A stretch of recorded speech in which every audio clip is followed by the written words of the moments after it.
ಮಧ್ಯಾಹ್ನದ ವೇಳೆಗೆ ರಿಲೀಸ್ ಆಗುವಂಥ ಸಾಧ್ಯತೆ ಇದೆ. ಹಾಗೇನೆ ಹಾಸನದಲ್ಲಿ ಸಂಭ್ರಮ. ಕ್ಲೋಸ್ ತಗೊಳ್ಳಿ.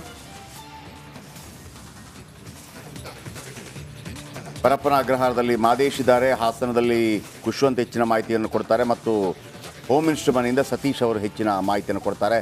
ನಮ್ಮೆಲ್ಲ ರಿಪೋರ್ಟರ್ಸ್ ಹಾಸನದಿಂದ, ಪರಪ್ಪನ ಅಗ್ರಹಾರದಿಂದ ಮತ್ತು ಸದಾಶಿವನಗರದಿಂದ ಹೆಚ್ಚಿನ ಮಾಹಿತಿಯನ್ನು ಇವರಿಂದ ಕಲೆ ಹಾಕ್ತೀನಿ. ವೆರಿ ಗುಡ್ ಮಾರ್ನಿಂಗ್ ನಿಮಗೆಲ್ಲರೂ ಕೂಡ. ಇವತ್ತು ಸಾಕಷ್ಟು ಸುದ್ದಿಗಳನ್ನು ನೀವು ಕೊಡಬೇಕಾಗಿದೆ. ಯಾವೆಲ್ಲ ಹಾಸನದಿಂದ ಸಂಭ್ರಮ ಯಾವ ರೀತಿ ಇದೆ ಅಂತೇಳಿ, ಹಾಗೆಯೇ ಪರಪ್ಪನ ಅಗ್ರಹಾರದಿಂದ ಅಲ್ಲಿ ಯಾರೆಲ್ಲ ಬಂದಿದ್ದಾರೆ ಅಂತೇಳಿ ಮತ್ತು ಹೋಮ್ ಮಿನಿಸ್ಟರ್ ಏನು ಹೇಳ್ತಾರೆ ಅಂತೇಳಿ. ಬನ್ನಿ ಈಗ ಮೊದಲನ ಸುದ್ದಿಗೆ ಗಮನ ಹರಿಸೋಣ. ಪರಪ್ಪನ ಅಗ್ರಹಾರದಿಂದ ಇಂದು ರೇವಣ್ಣ ರಿಲೀಸ್ ಆಗ್ತಾರೆ. ಇಂದು ಬೆಳಗ್ಗೆ 11 ಗಂಟೆಗೆ ರೇವಣ್ಣ ಬಿಡುಗಡೆ ಸಾಧ್ಯತೆ. ಜೈಲಿನ ಬಳಿ ಕಾರ್ಯಕರ್ತರು ಜಮಾಯಿಸುವ ಸಾಧ್ಯತೆ ಇದೆ. ಜೈಲಿನ ರಸ್ತೆಯಲ್ಲಿ ಡಿಸಿಪಿ ನೇತೃತ್ವದಲ್ಲಿ ಬಿಗಿ ಭದ್ರತೆಯನ್ನು ಒದಗಿಸಲಾಗಿದೆ. 2 ಜನ ACP, assistant commissioner of police ಮತ್ತು 7 ಜನ ಇನ್ಸ್ಪೆಕ್ಟರ್ ಸೇರಿದಂತೆ 250 ಸಿಬ್ಬಂದಿಯಿಂದ ಭದ್ರತೆಯನ್ನು ಒದಗಿಸಲಾಗಿದೆ. ಇಂದು ಬೆಳಗ್ಗೆ 11 ಗಂಟೆಗೆ ಸಾಧಾರಣವಾಗಿ ನಿನ್ನೆನೇ ಅವರಿಗೆ ರಿಲೀಸ್ ಆರ್ಡರ್ ಬಂದಿತ್ತು. ಆದರೆ ರಿಲೀಸ್ ಆರ್ಡರ್ ಬಂದ ನಂತರ ಅದನ್ನು ಜೈಲರಿಗೆ ಕೊಡಬೇಕಾಗುತ್ತೆ. ಪರಪ್ಪನ ಅಗ್ರಹಾರದ ಜೈಲರಿಗೆ ಅದು ಯಾವತ್ತು 7 ಗಂಟೆ ಒಳಗೆ ಆಗಬೇಕು. 7 ಗಂಟೆ ಒಳಗೆ ನಿನ್ನೆ ಆಗಲಿಲ್ಲ. ಸೊ ಹಾಗಾಗಿ ಮತ್ತೆ ಲೇಟ್ ಆಗಿರುತ್ತೆ. ಇವತ್ತು ಅವರು ಬಿಡುಗಡೆಗೊಳ್ಳುವಂಥ ಸಾಧ್ಯತೆ ಇದೆ. ಹೊಳೆ ನರಸೀಪುರದ ಶಾಸಕ ಸಾಕಷ್ಟು ದೊಡ್ಡ ಸಂಖ್ಯೆಯಲ್ಲಿ ಜನ ಕೂಡ ಜಮಾಯಿಸಿದ್ದಾರೆ. ಅವರ ಅಭಿಮಾನಿಗಳು ಕೂಡ ಜಮಾಯಿಸಿದ್ದಾರೆ. ಈ ಹಿಂದೆ ಹೊಳೆ ನರಸೀಪುರವನ್ನು ಪ್ರತಿನಿಧಿಸ್ತಾ ಇದ್ದದ್ದು ದೇವೇಗೌಡರು ಆಮೇಲೆ ಹಾಸನಕ್ಕೆ ಬಂದ ನಂತರ ಅದನ್ನು ತಮ್ಮ ಮಗನಿಗೆ ಬಿಟ್ಟುಕೊಡ್ತಾರೆ. ಕುಮಾರಸ್ವಾಮಿಗಿಂತ ಮೊದಲೇ ಅವರು ಇಲ್ಲಿ ರಾಜಕೀಯದಲ್ಲಿ ಸಕ್ರಿಯರಾಗಿದ್ದರು. ಬನ್ನಿ ಅದರ ಬಗೆಗಿನ ಒಂದು ರಿಪೋರ್ಟ್.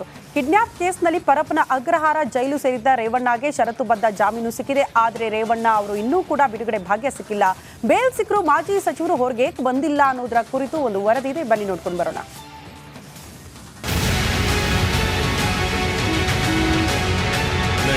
ಈಗ ಶುರು ಮಾಡೋಣ.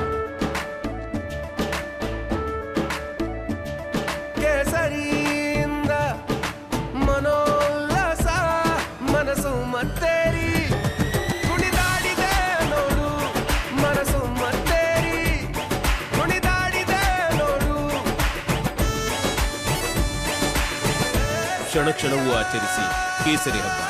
ವಿಮಲ್ ಬಾಯಲ್ಲಿ ಹೇಳಿ ಕೇಸರಿ. ಜೈಲು ಹಕ್ಕಿ HD ರೇವಣ್ಣಗೆ ಬಿಗ್ ರಿಲೀಫ್. ಬೇಲ್ ಸಿಕ್ಕರೂ ಮಾಜಿ ಸಚಿವರಿಗಿಲ್ಲ ಬಿಡುಗಡೆ. ಷರತ್ತುಗಳ ಫಜೀತಿಯಲ್ಲಿ ದಳಪತಿ ಲಾಲ್. ಕಿಡ್ನಾಪ್ ಕೇಸ್ನಲ್ಲಿ ಜೈಲು ಸೇರಿದ್ದ ರೇವಣ್ಣಗೆ ಬಿಗ್ ರಿಲೀಫ್ ಸಿಕ್ಕಿದೆ. ಜಾಮೀನಿಗಾಗಿ ಜನಪ್ರತಿನಿಧಿಗಳ ವಿಶೇಷ ನ್ಯಾಯಾಲಯದ ಮೊರೆ ಹೋಗಿದ್ದ ಜೆಡಿಎಸ್ ಶಾಸಕನಿಗೆ ಸೋಮವಾರ ಶುಭ ದಿನವಾಗಿದ್ದು ಷರತ್ತುಬದ್ಧ ಜಾಮೀನು ಸಿಕ್ಕಿದೆ. ಸೋಮವಾರ ಇಡೀ ದಿನ ರೇವಣ್ಣ ಪರ ವಕೀಲರು ಮತ್ತು SIT ಪರ ವಕೀಲರ ವಾದ ಆಲಿಸಿದ ನ್ಯಾಯಾಧೀಶರು ರೇವಣ್ಣಗೆ ಬೇಲ್ ಭಾಗ್ಯ ಕರುಣಿಸಿದ್ದಾರೆ. ಆದರೆ ಷರತ್ತುಗಳ ಫಜೀತಿಯಲ್ಲಿ ರೇವಣ್ಣ ಲಾಕ್ ಆಗಿದ್ದು ನ್ಯಾಯಾಲಯಕ್ಕೆ ಎಲ್ಲ ದಾಖಲೆಗಳನ್ನು ಒದಗಿಸಿ ಬಂಧ ಮುಕ್ತರಾಗೋಕೆ ಮಂಗಳವಾರ ಮಧ್ಯಾಹ್ನವೇ ಕಳೆಯಲಿದೆ. ರೇವಣ್ಣಗೆ ಕೋರ್ಟ್ ಸಪ್ತ ಷರತ್ತುಗಳನ್ನ ವಿಧಿಸಿದ್ದು 5 ಲಕ್ಷ ರೂಪಾಯಿ ಬಾಂಡ್ ಜೊತೆಗೆ 2 ವ್ಯಕ್ತಿಗಳ ಶ್ಯೂರಿಟಿ ನೀಡಬೇಕು. ಪ್ರಕರಣ ಇತ್ಯರ್ಥವಾಗುವ ತನಕ KR ನಗರ ಪ್ರವೇಶಿಸುವಂತಿಲ್ಲ. ಪಾಸ್ಪೋರ್ಟ್ ಕೋರ್ಟ್ ವಶಕ್ಕೆ ನೀಡಬೇಕು. ಸಾಕ್ಷಿ ನಾಶಪಡಿಸುವಂತಿಲ್ಲ ಹಾಗೂ ವಿದೇಶಕ್ಕೆ ಹೋಗುವಂತಿಲ್ಲ ಮತ್ತು SIT ತನಿಖೆಗೆ ಸಹಕರಿಸಬೇಕು ಎಂಬ ಕರಾರು ಹಾಕಲಾಗಿದೆ. ಸೋಮವಾರ ಸಂಜೆ 6:30ಕ್ಕೆ ಜಡ್ಜ್ ರೇವಣ್ಣಗೆ ಜಾಮೀನು ಮಂಜೂರು ಮಾಡಿದೆ. ಮಂಗಳವಾರ ರೇವಣ್ಣ ಪರ ವಕೀಲರು ಷರತ್ತುಗಳನ್ನ ಪೂರೈಕೆ ಮಾಡಲಿದ್ದು 17ನೇ ACMM ಕೋರ್ಟ್ಗೆ ದಾಖಲೆಗಳನ್ನ ಒದಗಿಸಲಿದ್ದಾರೆ. ಶ್ಯೂರಿಟಿ ಪೂರೈಕೆ ಬಳಿಕ ನ್ಯಾಯಾಲಯ ಜಾಮೀನು ಆದೇಶ ಹೊರಡಿಸಲಿದ್ದು ಈ ಆದೇಶ ಜೈಲು ತಲುಪುವ ಹೊತ್ತಿಗೆ ಮಧ್ಯಾಹ್ನವೇ ಆಗಲಿದೆ. 7 ದಿನಗಳ ಕಾರಾಗೃಹ ವಾಸ ಮುಗಿಸಿ ಮಂಗಳವಾರ ರೇವಣ್ಣ ಬಿಡುಗಡೆಯಾಗಲಿದ್ದು ಹಾಸನ ಹೊಳೆನರಸೀಪುರದಲ್ಲಿ ಸಂಭ್ರಮಾಚರಣೆ ಶುರುವಾಗಿದೆ. Bureau report, republic Kannada. Okay, ಬನ್ನಿ ಇದೀಗ ಇದರ ಬಗ್ಗೆ ಇನ್ನಷ್ಟು ಹೆಚ್ಚಿನ ಮಾಹಿತಿಯನ್ನು ಪಡೆಯೋಣ. ಪರಪ್ಪನ ಅಗ್ರಹಾರದಿಂದ ಮಾದೇಶ್ ಇದ್ದಾರೆ ಮತ್ತು ಗೃಹ ಸಚಿವರ ಮನೆಯಿಂದ ಸತೀಶ್ ಇದ್ದಾರೆ. ಮೊದಲು ಮಾದೇಶ್ ಬಳಿಗೆ ಹೋಗ್ತೀನಿ. ಮಾದೇಶ್, ಯಾವ ಕಾರಣವನ್ನಿಟ್ಟುಕೊಂಡು ಇವರಿಗೆ ಜಾಮೀನು ನೀಡಲಾಗಿದೆ? ನಂಬರ್ 1, ಈಗ ಜಾಮೀನು ಇವತ್ತೇನು ಸಿಕ್ಕಿದೆ, ನಿನ್ನೆ ಏನು ಸಿಕ್ಕಿದೆ? ಹಾಗಿದ್ರೆ ಈ ಹಿಂದೆ 2 ಬಾರಿ ಅಪೀಲ್ ಮಾಡಿದಾಗ ಯಾಕೆ ಸಿಗಲಿಲ್ಲ?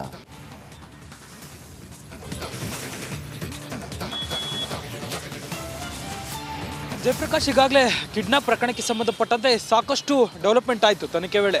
ಈಗಾಗಲೇ 2 ಬಾರಿ ಜಾಮೀನು ಅರ್ಜಿಯನ್ನು ಎಚ್ ಡಿ ರೇವಣ್ಣ ಪರ ವಕೀಲರು ಅರ್ಜಿಯನ್ನು ಸಲ್ಲಿಸುವಂಥ ಕೆಲಸ ಮಾಡಿದ್ರು. ಅವರು ಅರೆಸ್ಟ್ ಆಗೋಕ್ಕೂ ಮುಂಚೆ ನಿರೀಕ್ಷಣಾ ಜಾಮೀನು ಅರ್ಜಿಯನ್ನು ಸಲ್ಲಿಸುವಂಥ ಕೆಲಸವನ್ನು ಮಾಡಿದರು.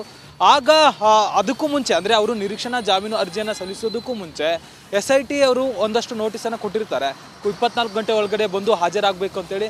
ಆದರೆ HD ರೇವಣ್ಣ ಹಾಜರಾಗಿರೋದಿಲ್ಲ, ಬದಲಾಗಿ ನಿರೀಕ್ಷಣಾ ಜಾಮೀನು ಅರ್ಜಿಯನ್ನು ಸಲ್ಲಿಸಿರ್ತಾರೆ. ಮಾದೇಶ್ ಅದಲ್ಲ ನನಗೆ.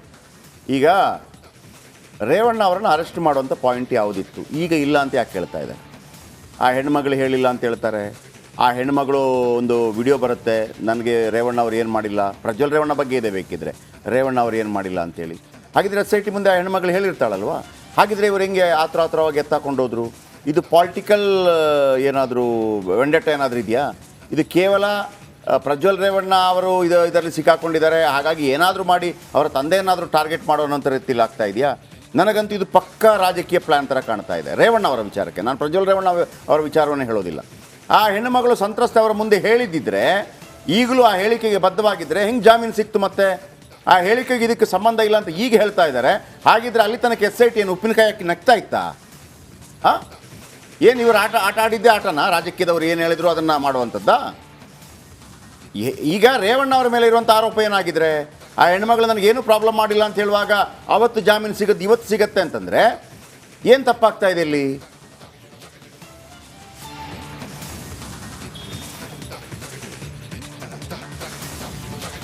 ಜಯಪ್ರಕಾಶ್, ಈಗಾಗಲೇ ಈ ಒಂದು ಪ್ರಕರಣಕ್ಕೆ ಸಂಬಂಧಪಟ್ಟಂತೆ ಅಂದರೆ KR ನಗರದಲ್ಲಿ ಯಾವಾಗ 364 ಪ್ರಕರಣ ದಾಖಲಾಗುತ್ತೆ, ಅದು ಆ ಸಂತ್ರಸ್ತೆ ನೀಡಿದಂತಹ ದೂರಿನ ಆಧಾರದ ಮೇಲೆ ಆ ಒಂದು FIR-ನಲ್ಲೂ ಕೂಡ ರೇವಣ್ಣ ಅವರ ಮೇಲೆ ಗಂಭೀರ ಆರೋಪಗಳನ್ನು ಮಾಡಲಾಗುತ್ತೆ. ಅವರ ತಾಯಿಯನ್ನು ಕಿಡ್ನಾಪ್ ಮಾಡ್ಕೊಂಡು ಹೋಗಿದ್ದಾರೆ ಅಂಥೇಳಿ ಒಂದಷ್ಟು ದೂರನ್ನು ಕೊಟ್ಟಿರ್ತಾರೆ ಸಂತ್ರಸ್ತೆಯ ಮಗ. ಈ ಒಂದು ದೂರನ್ನು ಆಧರಿಸಿ SIT ಅಧಿಕಾರಿಗಳು ಆ ಒಂದು ಪ್ರಕರಣವನ್ನು ವರ್ಗಾವಣೆ ಆದಮೇಲೆ ಏಕಾಏಕಿ ಈ ಒಂದು ಪ್ರಕರಣಕ್ಕೆ ಸಂಬಂಧಪಟ್ಟಂತೆ ಫಸ್ಟು ನೋಟಿಸನ್ನು ಕೊಟ್ಟು ವಿಚಾರಣೆಗೆ ಕರೀತಾರೆ. ವಿಚಾರಣೆಗೆ ಬರೋದಿಲ್ಲ ರೇವಣ್ಣ ಅವರು. ಥ್ಯಾಂಕ್ ಯು ನಿಮ್ಮೆಲ್ಲ ಮಾಹಿತಿಗಾಗಿ. ಓಕೆ, ಸತೀಶ್ ಇದ್ದಾರೆ. ಸತೀಶ್, ನಿಮ್ದೇನಾದರೂ ಅಪ್ಡೇಟ್ ಇದೆಯಾ?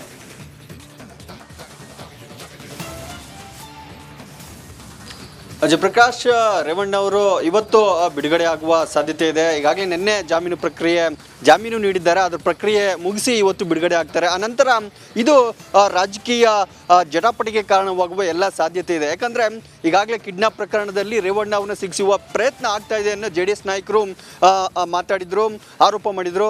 ಆ ನಿಟ್ಟಿನಲ್ಲೇ ಈಗ ಅವರು ಹೊರಬಂದ ನಂತರ ಅದು ಮತ್ತಷ್ಟು ತೀವ್ರಗೊಳ್ಳುವ ಸಾಧ್ಯತೆ ಇದೆ. JDS ಕಾರ್ಯಕರ್ತರು ಅವರ ಕ್ಷೇತ್ರದಲ್ಲಿ ಮತ್ತು ಬೇರೆ ಬೇರೆ ಕಡೆ ಪ್ರತಿಭಟನೆ ಮಾಡ್ಬೋದು ಸರ್ಕಾರದ ವಿರುದ್ಧ. ಅದರಲ್ಲೂ DCM DK ಶಿವಕುಮಾರ್ ವಿರುದ್ಧ ನೇರವಾಗಿ ವಾಗ್ದಾಳಿ ನಡೆಸುವ ಸಾಧ್ಯತೆ ಇದೆ. Thank you. ನೋಡಿ, ಆ ಪಾಯಿಂಟ್ಸ್ ಒಂದು ಆಗ್ತಾ ಹೋಗಿ, ರೇವಣ್ಣಗೆ ಬೇಲ್ ಸಿಕ್ಕಿದ್ಯಾಕೆ? FIR-ನಲ್ಲಿ ರೇವಣ್ಣ ವಿರುದ್ಧ ನೇರ ಆರೋಪ ಇಲ್ಲ. ಹಾಗಿದ್ರೆ SIT ಅಷ್ಟು ಬೇಗ ಹೋಗಿ ಅವರನ್ನು ಬಂಧನ ಯಾಕೆ ಮಾಡ್ತು? ಹೌದು ಪ್ರಶ್ನೆ. ಅವರನ್ನು ಬಂಧನ ಯಾಕೆ ಮಾಡ್ತು? ನಂಬರ್ 1.